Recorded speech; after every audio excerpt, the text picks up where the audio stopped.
keni flokë të yndyrshme, ndiqni këto këshilla. Ka faktorë të ndryshëm që shkaktojnë yndyrë të tepërt në flokë, si për shembull, keq ushqyerja, mosbalanca hormonale ose shqetësimet në tretje dhe ato nervore. Mirëpo, lajmi i mirë është se ka disa mënyra efikase për të reduktuar yndyrën në flokë. Zgjidhni shampo transparente. Shampoja transparente e pastron më mirë yndyrën dhe nuk lë mbetje.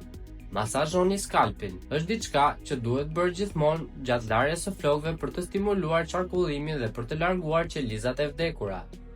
Aplikoni balsamin si duhet. Zgjidhni një balsam që të mos përmbaj vajra dhe aplikojeni në majat e lagura dhe asnjëherë në rrënjë. Mos e teproni shumë me krehjen. Kush ka flokë të yndyrshëm, nuk duhet ta egzagjerojë me krerjen. Të krehesh flokët do të thotë që yndyrën e rrënjëve ta çosh drejt majave.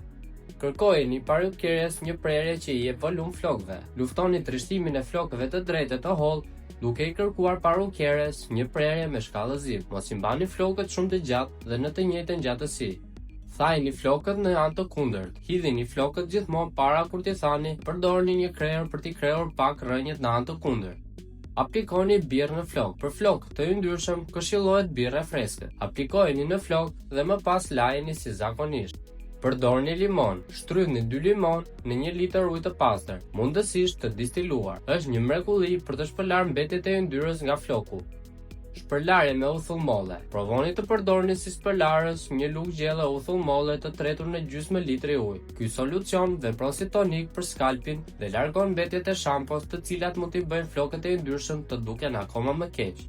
Ju ftojmë që të klikoni like dhe subscribe për të mos humbur asnjë nga videot tona të fundit. Faleminderit.